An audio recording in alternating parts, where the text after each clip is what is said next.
আহ, আমি যেটা বলতে চাচ্ছি সেটা হলো মানে এই যেহেতু গৌরাঙ্গ মহাপ্রভুকে গৌরানা ঠাকুর গৌরাঙ্গ মহাপ্রভুকে এনেছিলেন, তাই ওনাকে বলা হয় গৌরানা ঠাকুর। গৌর আনা ঠাকুর অর্থাৎ গৌরাঙ্গ মহাপ্রভুকে এনেছিলেন, তাই গৌর, সে গৌরানা ঠাকুর বলা হয়। তা এই যে গৌরানা ঠাকুর বা অদ্বৈত আচার্য ঠাকুর, সেই আমাদের যে কলিযুগের মানুষের ইন্দ্রিয় সুখ ভোগে যে লিপ্ত হতে লাগলো, সেখান থেকে মানুষকে সে আনার জন্য কী করতে লাগলেন, তিনি সেই মানে দুঃখিত হলেন। তা আমাদের ইন্দ্রিয় সুখ ভোগের কিন্তু কথা না, আমাদের হলো ভগবানের সেবা করার কথা। তা ইন্দ্রিয় সুখ ভোগ থেকে আমাদের কী করতে হবে, পরিত্রাণ, সেগুলো যাতে আমাদের থেকে দূরে থাকে।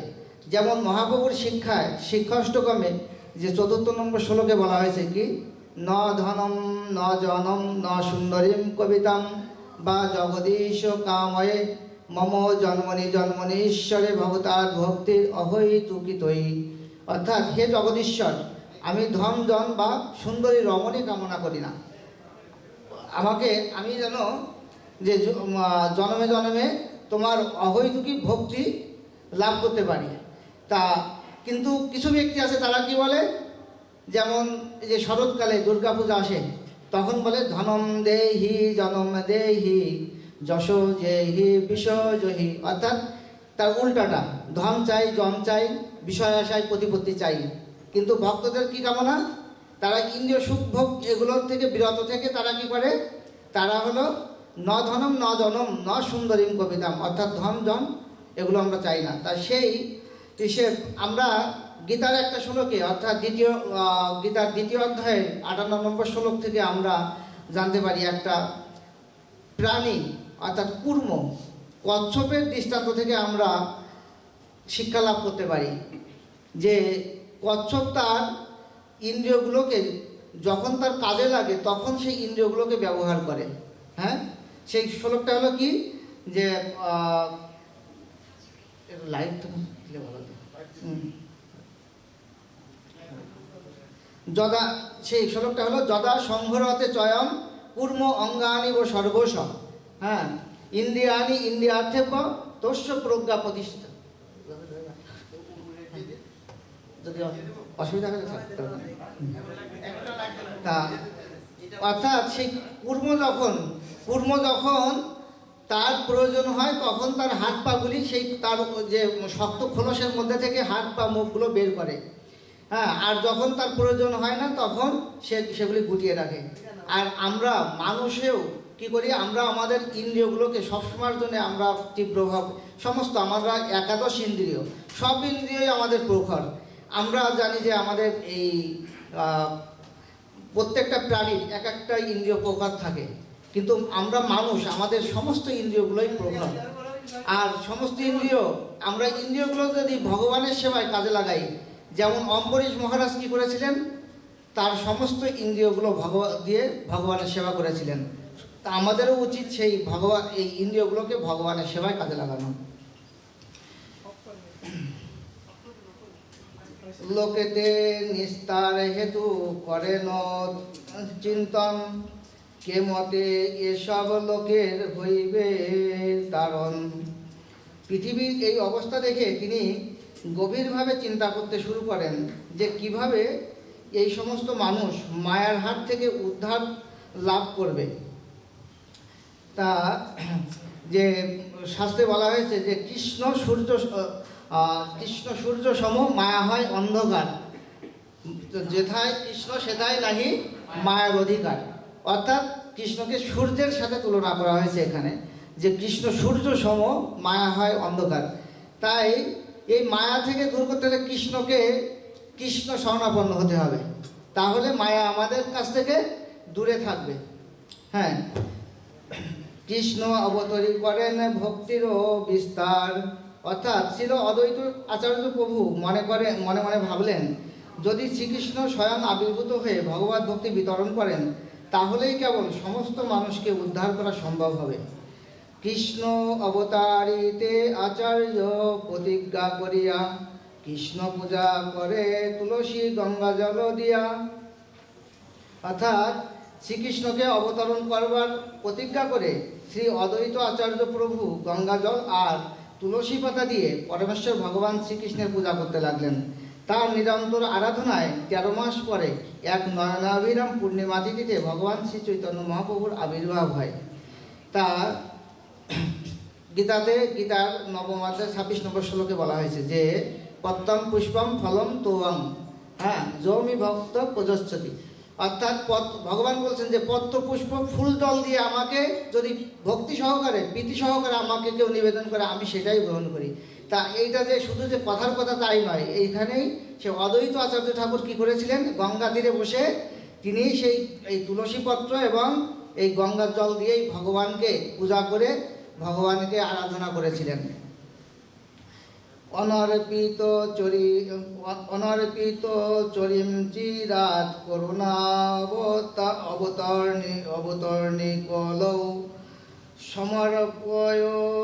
সমর্পয়ামি উন্নত উজ্জ্বল রসাম স্বভক্তি শ্রী হরিপুরট সুন্দর দূতি কদম্ব সন্দীপিত সদা হৃদয় কন্দরে সফুরতু শচীনন্দন। অর্থাৎ পূর্বে বহুকাল পর্যন্ত যা অর্পিত হয়নি এবং উন্নত ও উজ্জ্বল রসময়ী নিজের ভক্তি সম্পদ দান করার জন্য যিনি করুণাবশত কলিযুগে অবতীর্ণ হয়েছেন, যিনি স্বর্ণ থেকেও সুন্দর দ্যুতি সমূহ দ্বারা উদ্ভাসিত, সেই শচীনন্দন শ্রীহরি সর্বদা তোমাদের হৃদয় কন্দরে স্বফুরিত হন। অর্থাৎ যে এখানে মহাপ্রভুর সেই অঙ্গ জ্যোতির কথা বলা হয়েছে যে স্বর্ণ থেকেও সুন্দর দ্যুতি সমূহ দ্বারা উদ্ভাসিত সেই শচীনন্দন শ্রীহরি সর্বদা তোমাদের হৃদয়ে কন্দরে স্ফুরিত হোক।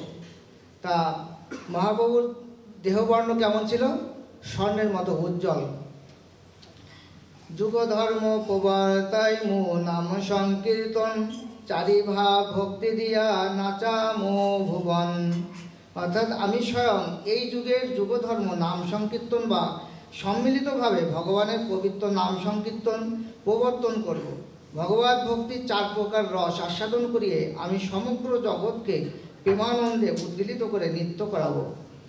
তা এখানে মহাপ্রভু বলেছেন কি যে আমি স্বয়ং কলিযুগের যুগধর্ম নাম সংকীর্তন সেটা সম্মিলিতভাবে একাকী না, সম্মিলিত, অর্থাৎ সকলে মিলে। একটু আগে যে আপনার গৌরাহতির সময় সকলে মিলে কি নৃত্য কীর্তন করেছেন না? নৃত্য কীর্তন করেছেন। কয়েকদিন আগে কি রথযাত্রা হলো উডল্যান্ডে, সেখানে কি নৃত্য করেছিলেন? হরি বল। তাই এই যে মহাপ্রভু কি করেছেন, এইটা কীভাবে এসেছে সেই মহাপ্রভু সেটার সূচনা করে গেছেন। মহাপ্রভু দেখিয়ে গেছেন যে সকলকে সেই নাম সংকীর্তনে সে নৃত্য কীর্তন করিয়েছেন। আর এখানে ভগবত ভক্তির 4 প্রকার রসের কথা বলেছেন। ভগবত ভক্তির 4 প্রকার রস অর্থাৎ যে সখ্য রস, দাস্য রস, বাৎসল্য রস এবং মাধুর্য রস, এই যে 4 প্রকার রস। তা এই 4 প্রকার রসের 4 জনের বিশেষ মানে এক এক রসের এক একজন বিশেষ কৃতিত্ব বা উদাহরণ হিসাবে আছেন। যেমন সখ্য রসকে উদাহরণ অর্জুন মহাশয়। সখ্য রস ভগবানের কি ছিলেন? বন্ধু। হ্যাঁ, জয় জগন্নাথ বলরাম সুভদ্রা মহারানী কি জয়। তা সেই অর্জুন মহাশয় ছিলেন ভগবানের সখা। এবং দাস্যরস দাস মানে দাস হিসাবে কে খ্যাতি লাভ করেছিলেন? হনুমান। সে হনুমান এমনই ভক্ত ছিলেন যে শ্রী রামচন্দ্রের, যে তার বুক চিরে দেখিয়েছেন যে রাম সীতা তার বুকের ভিতর, হ্যাঁ, যে কতটা প্রেম থাকলে ভগবানের প্রতি সেটা সম্ভব হয়। তা এতটাই সেই দাস্যের প্রমাণ এটাই। বাৎসল্য রসকে মা যশোদা। তারপর ঐশ্বর্য রস শ্রীমতী রাধারানী। তা ভগবান সেই চৈতন্য মহাপ্রভু 4 প্রকার রস আস্বাদন করিয়া বলছেন যে আমি এটা আস্বাদন করে সমগ্র জগৎকে প্রেমানন্দে উদ্দীলিত করে নৃত্য করাবো। করাচ্ছেন কি না? হরি বল। যখন কীর্তন হয় তখন সুন্দর কীর্তন হয়, তখন কারো কারো কীর্তনে মানে যারা নৃত্য নাও করে তারাও বসে থাকতে পারে না, তারাও উঠে তারাও নৃত্য করে। হ্যাঁ, আপনি করিম ভক্ত ভাব অঙ্গীকারে, আপনি আচরি ভক্তি শিখাইম সবারে। অর্থাৎ আমি ভক্তের ভূমিকা গ্রহণ করব এবং নিজে আচরণ করে সকলকে ভক্তিযোগে ভগবানের সেবা করার শিক্ষা দান করব। তা একসময় ভগবান রাধারানীর কাছে জিজ্ঞাসা করছিলেন যে তোমরা এত আনন্দ পাও কী করে? হ্যাঁ, এত আনন্দ পাও কী করে তোমরা আমার নাম করে? তখন বলছে যে প্রভু, এটা আপনি এভাবে বুঝতে পারবেন না। আপনি যদি ভক্ত হতেন তাহলেই আপনি বুঝতে পারতেন যে এটা ভক্তরা কীভাবে আপনার নাম করে এত আনন্দ পায়। তখন ভগবান ভাবলেন যে তাহলে আমাকে ভক্ত হয়ে আসতে হবে, আমি এটা দেখবো যে কীভাবে এই ভক্তরা এত আনন্দ, কিভাবে এই নামের মধ্যে কি আছে, এই আনন্দটা কিভাবে তারা এত আনন্দ পায়। সেটা দেখার জন্য মহাপ্রভু কী করলেন, ভগবান কৃষ্ণই সেই মহাপ্রভু রূপে সেই রাধারানীর ভাব এবং অঙ্গকান্তি নিয়ে সে অবতীর্ণ হলেন। তা তিনি কি করলেন, সে ভক্ত হিসাবে এসে ভক্তরা যেভাবে ভগবানের সেবা করে, ভগবানের কাছে এই যে আমরা এখানে দেখতে পাই যে বিভিন্ন ছবিগুলি আছে, এখানে মহাপ্রভুর কিভাবে কখনো নিত্য কীর্তন করছেন, কখনো ধুলায় বাড়াবাড়ি যাচ্ছেন নিত্য কীর্তনে, কখনো অশ্রু বিসর্জন করছেন, কখনো হাসতেছেন, মানে ভগবানের চিন্তায় সবসময় তিনি বিভোর। তা এইভাবেই তিনি আমাদেরকে শিক্ষা প্রদান করে গেছেন।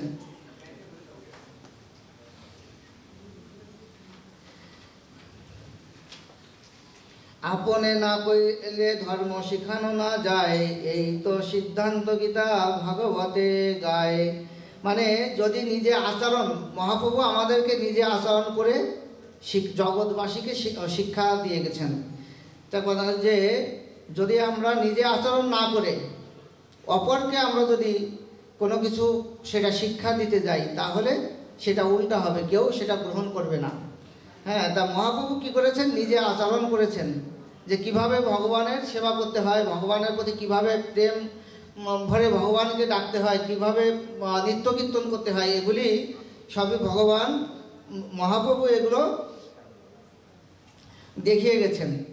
তাই এখানে একটা উদাহরণ আমরা দিতে পারি যে যদি আমরা নিজে আচরণ না করে অপরকে যদি এটা বলতে যাই তাহলে কখনোই সেটা অন্যরা গ্রহণ করবে না। একটা উদাহরণ কীরকম, যে একটা বাচ্চা, ছোটো বাচ্চা, সে মিষ্টি খেতে পছন্দ করত। তার মা কী করেছে, যে এক সাধু ব্যক্তির কাছে, জানে যে ওই একজন সাধু আছে, উনি একটু মানে বলে ওনার খুব কৃতিত্ব আছে বা উনি একজন পরম বৈষ্ণব, ওনার কাছে গেলে উনি বললে যা বলে সেটাই খেটে যায়। তা এখন ওই সাধু বাবার কাছে নিয়ে গেছে বাচ্চাটাকে, গিয়ে বলছে, সাধু বাবা, আমার ছেলেটা তো খুব মিষ্টি খায়, তা এটা তো সে অসুস্থ হয়ে যায় মাঝে মধ্যে, তা আপনি একটু কৃপা করে ওকে একটু কৃপা করেন যে ও যাতে মিষ্টি না খায়। তা আচ্ছা ঠিক আছে। তখন সাধু বাবা বলছেন যে ঠিক আছে মা, আপনি আগামী সপ্তাহে একটা বারের নাম বলে দিচ্ছেন যে অমুক বারে আসবেন, আপনি অমুক দিনে আসবেন। তখন কী করছেন, ওই দিনে আবার সেই মাতাজি তার ছেলেকে নিয়ে আসছেন সাধু বাবার কাছে। তো এই দিন আসার পরে কি করেছে, ওই সাধু বাবা বলছে যে ওই বাচ্চাটাকে বলছে, তুমি মিষ্টি খাও বেশি? তা বলছে হ্যাঁ আমি মিষ্টি খাই। তা বলছে তুমি আজকের থেকে আর মিষ্টি খেও না, আজকে থেকে আর তুমি মিষ্টি খেও না, খাইলে খুব অল্প খাবে বা তুমি মিষ্টি খাওয়া ছেড়ে দাও। তা এখন ওই মাতাজি ভাবছে, তা কই আপনি কোনো ব্যবস্থা দেবেন না, কিছু দিয়ে বলবেন না, কিছু করবেন না? তা বলছে যে হ্যাঁ এই তো বলে দিছি, এখন আর ও মিষ্টি খাবে না। তা মাতাজি বলছেন যে তাই এই কথাটা তো আপনি গতদিনই ওই দিনই বলতে পারতেন, তাহলে তো আমার আশা লাগতো না। তা তখন সাধু বাবা বলছেন, দেখেন আমি নিজেই মিষ্টি পছন্দ করতাম, আমি নিজে মিষ্টি খেতাম। তা আমি এই এক সপ্তাহে কী করেছি, আপনার এই বাচ্চার জন্য আমি নিজে আগে মিষ্টি ছেড়ে দিয়েছি, মিষ্টি খাওয়া বাদ দিয়েছি। আমি যদি মিষ্টি খাওয়া না ছাড়তাম, তা আমি যদি ওকে বলতাম যে তুমি মিষ্টি খেও না, তাই এটা আমার অপরাধ হবে। এটা আমি নিজে পালন করি না, আর একজনকে আমি নিষেধ করছি, সেটা মানে সেটা ভালো দেখায় না বা সেটা কোনো কার্যকারী হয় না। তেমনি তা এই সেজন্য কী করেছে, আপনাকে 1 সপ্তাহ পরেই আসতে বলেছি। তখন মাতাজি বুঝলেন হ্যাঁ ঠিক আছে। যেমন আর একটা উদাহরণ দিই, যে একজন শিক্ষক সে কী করছে, ক্লাসে ছাত্রদের বলছে যে এই তোমরা সিগারেট খাবে না, সিগারেট খাওয়া ক্ষতি, সিগারেটের প্যাকেটেই লেখা থাকে যে সিগারেট খাইলে ক্যান্সার হয়, হ্যাঁ মারাত্মক, এগুলো ক্ষতি হয়। তা এখন ক্লাস শেষে ওই টিচার কী করছে, এখন লাইব্রেরিতে যে এসে নিজেই সিগারেট টানতেছে। এখন ছাত্ররা তো দেখছে, ছাত্ররা তো এখন খুব দুষ্ট বেশি। এখন ছাত্ররা ভাবছে যে তুমি টিচার, তুমি নিজেই পালন করো না আর আমাদের নিষেধ করছো। তা ওই টিচারের কথা কি শুনবে? কখনোই শুনবে না। তা ওই সাধু বাবা কী করেছিলেন, নিজে আগে আচরণ করেছেন, তারপরে অন্য ওই ছেলেকে মিষ্টি খাওয়া নিষেধ করলো। তা ওই তখন থেকে সেই ছেলে আর মিষ্টি খায় না। তাই এই জন্যে নিজে আগে আচরণ করে তারপরে অপরকে শিক্ষা দিতে হয়। তা আচার্য কাকে বলে? আচার্য হলে যিনি আচরণ করেন এবং প্রচার করেন। বলা হয়েছে যে আচার করে কেহ না করে প্রচার, প্রচার করে কেহ না করে আচার, আচার প্রচার দুই কার্যে, হ্যাঁ দুই কার্য করে যেই সেই হয় জগতের আচার্য, জগতের। অর্থাৎ এখানে হয়তো আমার একটু ভুল হয়েছে। তা যাই হোক, মানে যিনি কেউ আছে যে নিজে আচরণ করেন, প্রচার করেন না, আবার কেউ আছে যে নিজে মানে আচরণ করেন না কিন্তু প্রচার করে, তাদের কিন্তু কোনোটাই ঠিক হয় না, দুজনের কারোই ঠিক হয় না। কিন্তু যে ব্যক্তি নিজে আচরণ করেন, আচরণ করে নিজে তারপরে প্রচার করেন, সেটা কার্যকরী হয়। এই জন্যে নিজে আচরণ করে মহাপ্রভু সেই শিক্ষাই আমাদেরকে দিয়ে গেছেন। তাহাতে আপন ভক্তগণ করি সঙ্গে, পৃথিবীতে অবতরী করাই মু নানা রঙ্গে। অর্থাৎ তাই আমি